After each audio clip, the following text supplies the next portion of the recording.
We're good on. All right, good. We're live. So All right. good. So Justin, for those of you that are watching later or you're joining us now, Justin Boyd with the Cashflow Co-Pilot. I like that moniker. Yeah. That's good. I when I reposted this event, I said I described you as the money whisperer, or the numbers whisperer. Yeah, there you because business is a lot more fun and a lot more rewarding if you actually know your numbers and understand them. And you are the numbers whisperer, the money wizard. So, and the cash flow co-pilot. That's new. I know we talked about that recently about rebranding. So it was Boyd Executive Consulting, and now after probably way too long of pondering what I wanted to do, it's now Cashflow Co-Pilot. Okay, cool. So that's not just a handle; that's your new business name. We're officially, it's a DBA. Yeah, we're going to change it, and that's cool. We'll be at the huge convention. We'll be Cashflow Co-Pilot. So sweet. All right, I like that. Right. Yeah. So you said you just got back from a trip. Yep. So we're living in Florida now. It's been about a year or so, but we are from the Midwest. So we took a very, very, very long road trip for 3 weeks to travel up north and see all of our family. We went through Nashville. We went up to the UP, or actually we went to Lower Michigan, went to Mackinac Island first. And then my wife has some family in the UP, which is Upper Peninsula. If you guys aren't familiar with that. Is that the Glove and the? Yeah, that's like the chunk that's above Lake Michigan. Yeah. So we spent some time up there. Our kids went to a sleep at like an old school camp, a sleepaway camp for a week where they, it's like super old school. They learn how to swim and build bonfires, and they walk and they tent and they, go fishing and all that kind of stuff. Damn, that's cool. Canoe. So that was amazing. It was the first time my wife and I have been without the kids for I don't know how long. So it was very, very much needed break up in the Northwoods. So yeah. That's cool. Are you planning another child now? No. No, I think we're good. Yeah. We did that and then spent some time in Wisconsin at her mom's, and then northern Minnesota at my dad's. Saw the brothers and sisters and cousins and all that stuff. So we got to see both sides of the family over the last 3 or so weeks. So we just got back. What was it? Just yesterday after 27 hours of driving over 3 days. So wow. Okay. That's quite a stretch. Well, I knew from a couple of years ago that you and your wife and your family are a little bit of a travel hound family because you had gotten an RV or gotten a fifth wheel and said, we're going to go around the country. And that was 3 years ago, I think. Yeah. Yep. And you parked it in Florida. But before all that, didn't you take a wild backpack tour across Europe or something? We did. Yeah. So that was kind of our, what do you call it? A baby moon whenever you have, before you have kids. So my wife and I backpacked across Europe for 3 weeks, literally out of a backpack. It was like 24 days. Yeah. So we were just talking about that with our cousins and things like that. Cause we joked about how we only wanted to carry the backpack the entire time. And so I went out and just bought a bunch of cheap clothes, and I was like, you know what? I'm going to stuff as much as I can in here. And then as I'm done wearing it, I'm not going to worry about washing it. I'm just going to throw it in the garbage can and pick out a new pair, and that'll make room for souvenirs and things like that. So the joke is like, you could tell what city we're in depending on what outfit I had on, because I only changed outfits about every 3 or 4 days. The Vienna t-shirt, frog, whatever. Yeah, that was my Vienna outfit. Yeah, and then just chucked it and made room for souvenirs, and that's the way we did it. But yeah, it was a ton of fun. I probably wouldn't do it if it wasn't for her. She's the adventurous one, but that was by far like the coolest experience I've ever done. I would do that again in a heartbeat. That was amazing. So that's really cool. What was your basic itinerary? Like, what were the major cities you went to, or how did you travel? Yes, we started in Dublin, Ireland. That was our only place that we had booked, and we were planning on staying in hostels the whole time, but we found out that hotels were almost as cheap. So, and we didn't know that till we got there. So we started in Dublin. We went over to Scotland from there, so Edinburgh and Glasgow, and I wanted to drive up to St. Andrews, being a golf fan. So I wanted to stand on the famous bridge and take a picture. So we drove up to St. Andrews, and then we went to Amsterdam. We went to a couple places in Germany, Dresden and Munich. We did go to Prague in Czech Republic, and then we went to Austria, Vienna, and Salzburg, where The Sound of Music was filmed. And then we ended up and then we went to Paris, and then we ended up in London at the end. So yeah, that's a hell of a cool trip. Yeah, it was what did I can't. It was 12 or 13 cities. I think it was 9 or 10 countries. So yeah, it was pretty cool. The only regret is we were trying to do it on a budget too. We were young, and the only regret, we moved very fast because there was so much we wanted to see that we were there that we didn't, we were just like boom, boom, boom. Yeah, cramming it. Yeah, it wasn't like a lot of like, oh, let's sit and have a glass of wine and enjoy the river. And it was like, oh, we gotta go. So yeah. But it was awesome. That's fun. That is so much fun. Yeah, when my wife and I spent quite a bit of time in Europe before kids, and the most difficult person I ever came across to communicate with was someone who spoke English, and they were from Glasgow. Oh, really? That accent was so high. They're like, "My name is Meek from Glasgow." And I was like, I'm lost. But somebody speaking English with a heavy Italian accent or French or anything else is like, yeah, I figured that out. But the guy with the Scottish accent is like, Mike, just sign, just to make hand signs. It's thick. It's like Irish guys that are like way too drunk. Like that's what like a Scottish person sounds like, and it is. It gets really thick. And I'm sure you've seen the Robin Williams stand-up comedy routine when he does the Scottish guy impression when he's talking about golf and things like that. He does the Scottish impression where he's like, you can't understand what they're saying. He's like, yeah. He does it perfectly, and it's like that's exactly what it sounds like. Actually, yeah. Well, that's cool. Well, and when I was looking at Cashflow Copilot, one of the things. Well, there's. I'm going to ask you to just touch on each of these things. This is what's listed formally as like things that you do for your clients in the world of understanding your numbers. And I'll preface this by like, I tolerate looking at a P&L. I look at it and I go, okay, that's how much I spent, but I don't understand the story that it's telling other than I get really pissed off if I see that I've been paying interest.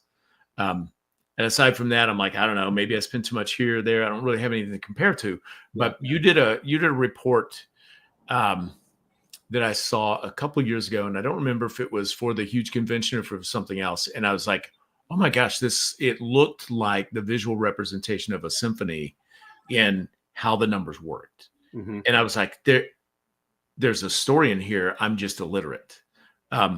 So when we're talking about numbers and the value of knowing your numbers, this is the rapid fire.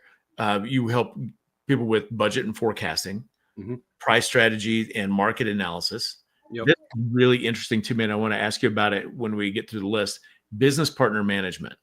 Is that like you have a cattle prod or something? You can go like that was probably from my old career, but that was more negotiating with business partners, vendors, things like that. But not so much of that in this current in the current iteration, right?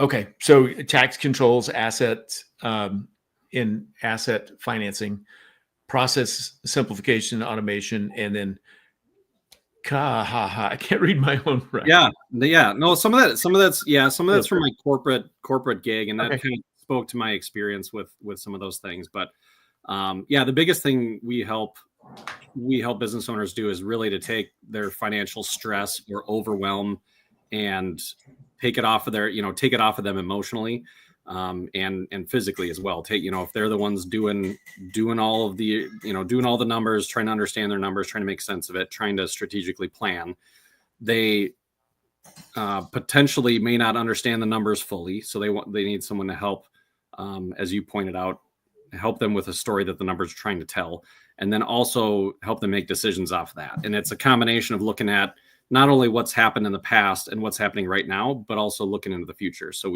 the forecasting is a big piece of it. And kind of the thread that runs throughout all of that is cash flow management, because that's really, at the end of the day, that's really the biggest thing that, that's where the rubber hits the road, right? Without cash, you don't have a business. Yeah. So P&L is great. Balance sheet, super important. Cash flow is really the thread that holds it all together. And we really help people understand, okay, here's where you were, here's where you're at, here's where you're going. And as you pointed out, we help you understand the story so you can write the ending. I like to say that. And we help you understand what things are flying under the radar that you might not know about, help identify some trends, potentially, comparing you to peers in the industry. and help you get to a point where you fully are immersed and you understand it, and it's simple and it's not stressful, so that you can make accurate, competent decisions and confident decisions, and you can lead your team confidently instead of in the guess mode, right? Of like, well, let's try this or let's try that, or maybe this will work. It's hey, let's do this because we know it's the right decision. It might not be perfect, but we know based on the data and based on the story that these numbers are telling, this is the direction we're going to go. So what's the historical perspective you need, as well as the present snapshot, to do accurate forecasting for cash flow management? Yeah, so the bookkeeping is a big piece of it. I mean, we do bookkeeping as well. It's not super advertised, but we do that for our clients if they want to have it all in one spot. So bookkeeping is the foundation of the house. You know, it's the foundation of everything, and you need to have that accurate in order to be able to do anything with that. And then beyond that, we really help dissect it in different ways. So we'll create KPIs, we'll create different charts and graphs, and we'll dig into what's really important, because there's a lot of noise there. But then there's also certain things that are like, these are the things that we really need to pay attention to the most. And based on where we're struggling, where the company's struggling, or where it wants to go, we'll change those views. So we'll say, okay, you know, for this specific company, it might look like this, but for the exact same on the outside, the company looks the exact same, whether it's pressure washing, window cleaning, whatever it is, it might look the exact same, but the history is a little bit different. The goals are a little bit different. We're going to change the way that we view everything, and we're going to change the way we analyze that to help them get to where they want to go. But, you know, when we talk about companies having profit and cash flow issues, we do have to identify, okay, what's contributing to that? Because there's dozens of things that can contribute to that. So a couple of the major ones, which the one that I'm talking about, the huge this year that I'm doing the education session on, is pricing strategy. Yeah. So how do you make sure that when you send a technician out there, you know exactly what to charge that'll lead to the exact gross profit that you're hoping for? It could be labor inefficiencies. It could be costs, high costs or dead time, things like that. There's a lot underneath that contribute to poor profit. Variable fixed expenses, all that kind of stuff, right? So we have to identify, is it a expense problem? Is it a revenue problem? If it's a revenue problem, is it pricing? Is it bundling? We go through all of those things and we figure out how do we find the core of the issue and fix that. Okay. Interesting. So every business is unique, but are they really unique, or they're like the same, 3 or 4 issues are always the things that need to be handled first? Yeah, there's a lot of commonalities. So we do, bring that to the table where, you see enough of the same type of businesses, you know where to look, and if it looks right or wrong right away, and pretty quickly. So there are a lot of, there's a decent amount of low hanging fruit where we can address some things right away, and we know exactly what to, how to dig into it and how to start looking at fixing it with the business owner's help. And then there's some other things that are a little bit more hidden that take more time to uncover and try to figure out. Okay. And that's interesting. Yeah. So, my experience has been with, dealing a lot of business owners in different capacities, that most are playing by gut and not they don't have real data driven decisions. Usually they'll make a decision based on gut and try to justify it by the right. Or, rationalize it, if you will. Yep. Which is funky. Let me ask you this. We won't play case study, but in the era of the idea of pricing strategy and knowing your prices, we have a pretty good formula for our window cleaning. Like, this is how we price. And we have been doing a job for the airport here in Montana, in Missoula. Yeah. And they did a big expansion, and they took the contract out of the janitorial and said, we're going to bid this out separately. Well, we bid it on the same formula that we've been doing. So we got it. So it's like a $75,000 bid. And they get 3 bids. The next guy came in at $19,000 less. And $19,000 off of 74 is a big gap. Yeah. And then the third bid was $10K less than that. So they were 60% of our price, 40% less. Right. And it made me question what we're doing. You're like, did I screw this up? I mean, and I go, wait. We had to back up. And I'm like, in the past 2.5 years, our commercial insurance has gone from $9,000 a year to $26,000 a year. And we've got, we've had like our rent at our warehouse went from, 2,200 to 3,800. Mhm. Just a lot of pin up inflationary things from COVID have pushed forward just in the last 18 months. And I Yeah. was like, well, shit. But I went back and looked at our numbers, and our thing is can we lower our price? And the answer is a little, not 14 grand, Right. not Right. 20%, because our margin is typically 23%. Right. But if I didn't know what my numbers were, Yeah. at least a little bit, I would have been tempted to go, oh shit, we screwed this up. Let's come in, let's like lower our price. For sure. And then we'd be doing it for free and hating everyone in the world. Yeah. Yeah. Exactly. Yeah. Yep. But what are some of the, well, I don't know if there's a question in here. The question is, did I do the right thing? Am I crazy to let this job go? Knowing you said you did the right thing. Yeah. Yeah.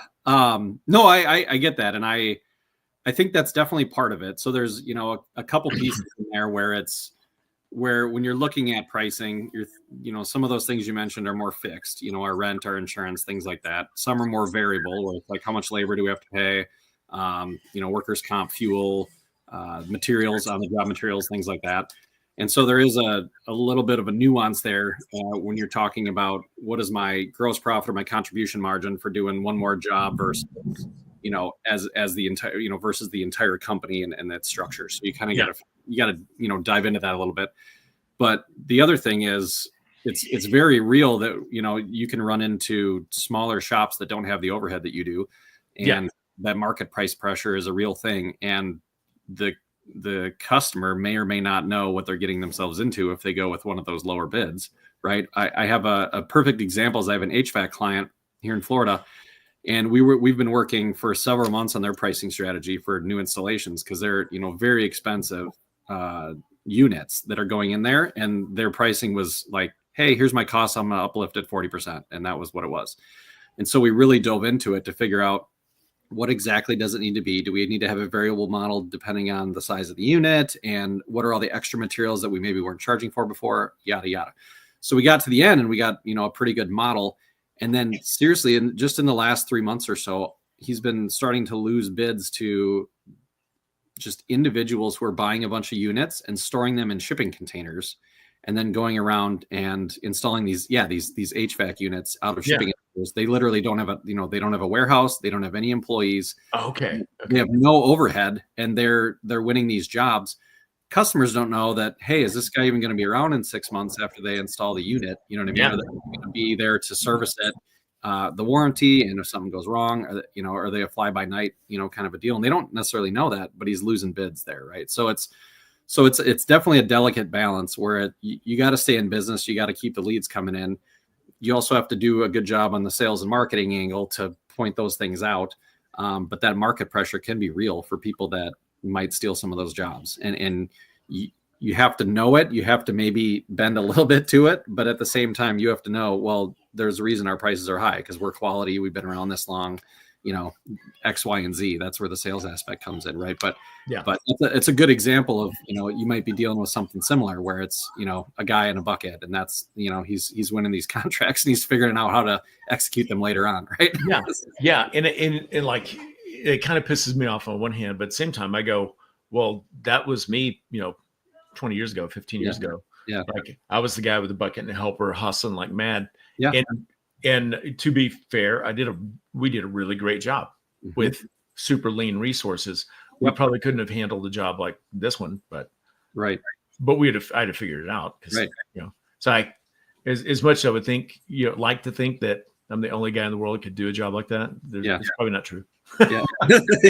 Yeah, exactly. Yeah. Yep. But yeah, it's figuring out that discount. Like, what could we do, right?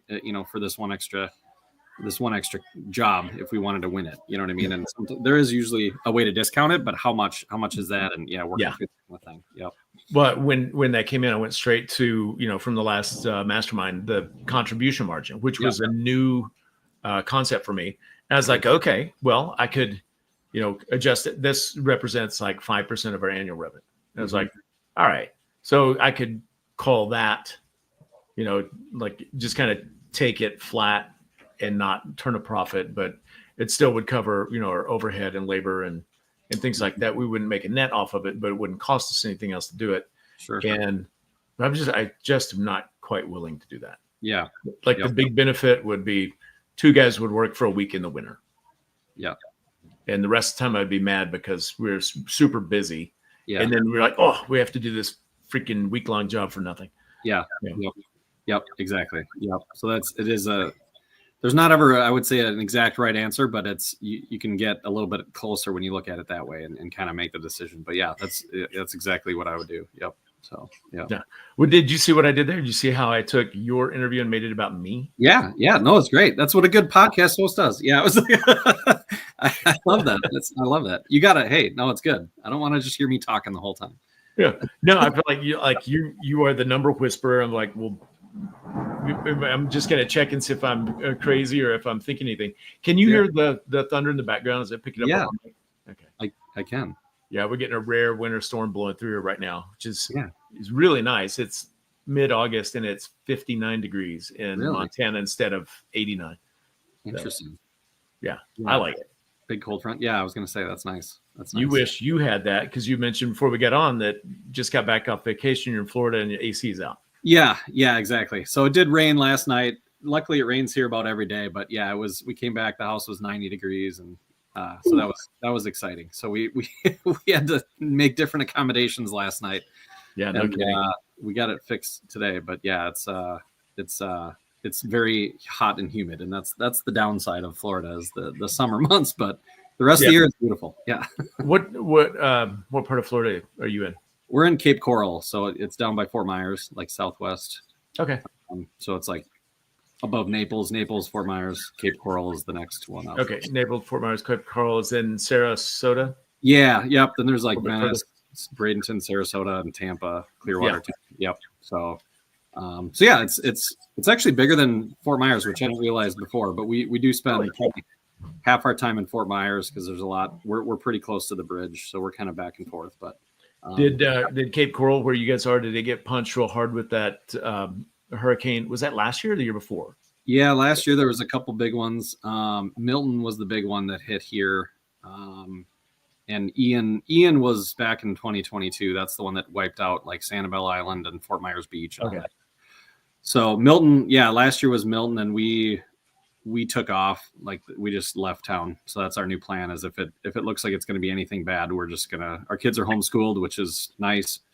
I work from home, so we're just going to get out of here and not deal with it. The power is out for like 3 or 4 days, and it sounds miserable for the people that stay. And you're fighting over, gas and running generators and trying to get water and, stay cool. And it's not great. So we're just like, we're going to take off. We're going to skip that and deal with it. But we're in a good spot though. Ian and Milton were like the 2 highest flooding of any hurricane down here, and we didn't have to deal with, we didn't have any flooding, which is great. So so we feel pretty good about where we're at. But that's cool.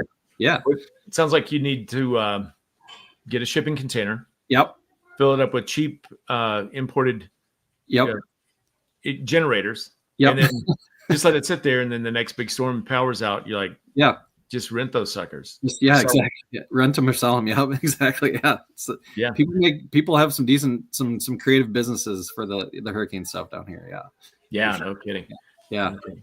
Yeah. That's cool. Well, pricing strategy, and at the huge convention, it is pricing strategy, how to price for profits. I mean, So we typically will look at labor and, depending on what the company is, right? So HVAC, we obviously looked a lot at the materials. We also have to look at labor, and then you have new installs versus maintenance. At the huge convention, we're more focused on the service, companies that are going to be there. So it's really focused on hourly pricing for service-based companies, which is, the vast majority of the people that are there. So we're going to dig into, how much do we pay people? What are our actual costs? How do we take into account efficiency into that? Because every hour that we're paying an employee is not necessarily an hour that's revenue generating. So we're going to figure out how to adjust for that. And then we're going to add things in like supplies and materials that are sort of absorbed by us as we do the job. If you're a window cleaner, think your, soaps, chemicals, pressure washing, you got bleach, you got, disposable materials, things like that. You got fuel to drive to and from the job. How do we absorb that? And then how do we price it for the gross profit that we need? So we're going to show how to build up an exact hourly price of, if you charge this, by the time it gets to your bottom line, your gross profit, you should end up with exactly what you need. So we're going to go through that. I'm excited. It's a kind of based off a tool I built that I go through with my clients. And so it's a nice way to make sure, because a lot of people, it is kind of trial and error, or it takes years maybe to hone in, but this should hopefully cut some time off that and, make people feel like they know exactly what they're charging and why, and what that's going to lead to. And they can feel good about that, going to the marketplace. So. Yeah. I will say one thing that has been so liberating for me is recognizing that it's just a math problem. Yeah. And if somebody understands how to put the formula together, you do the math and you go, oh, if I do X, Y, Z, this is the result. Yep. And just trust the math and do the thing based on that, not the hope and a prayer. Yep. Exactly. Yeah. Yep. We've got one of my guys is like, well, let's do that. Let's lower our price and price match for the airport, and we'll just work faster. Sure. I like the idea, but I'm like, no, that it's going to go poorly because we'll be, cutting corners, try to make a profit, and then nobody's happy. So yep. How do you do that? Yeah, I like the enthusiasm. So, let's maybe think about it a different way. Yeah, that'll work for a minute. The caffeine runs out. yeah, right. I'm like, okay, we'll have to get Danny to ship out a bunch of caffeine in kilos coffee that's got 50% more caffeine. There you go. Yeah, they will run with it. What day do you get into Nashville? We're 2 weeks away, by the way. 2 weeks. Yeah, I know. It's crazy how fast it's coming, especially from being gone. But yeah, I'm getting there on Tuesday night. I believe Tuesday night. No, Monday night. I think whenever the day before the mastermind was.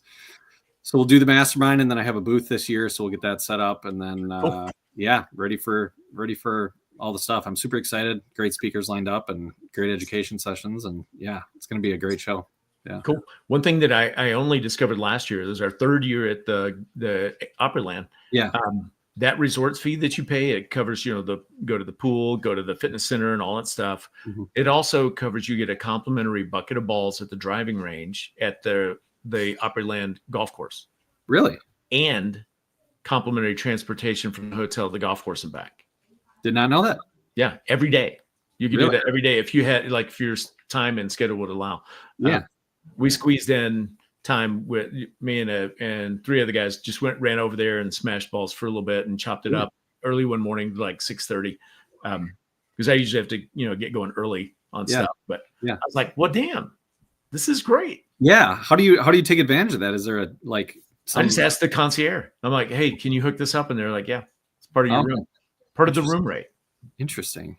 That's there you go. That's this whole, if nobody learned anything besides that this whole time we were watching, that's the nugget you need to take away right there. Yeah. Controlling your cost and your fun. And how to get free golf balls. Yeah. That's awesome. Well, cool. Justin, it's good to see you. Glad you guys are safely back. I hope you get the AC rectified soon. Yeah. And call your client. Like, dude. Yeah, I know, right? I'm behind on that bill. I need you to get over here. Yeah. He's a little far away. I was like, I wish I would have known him back then when we got this unit installed, because I would have had him do it. We would have saved ourselves some headaches. It's been a long year with a lot of repairs. So got to get it fixed, but we'll get there. Yep. All right. Good to see you. I'll see you in slightly less than 2 weeks. Yeah, sounds good. I appreciate having me on. This is fun. You bet. All right. Take care, Justin. See you later. All right. Talk to you soon. Bye-bye.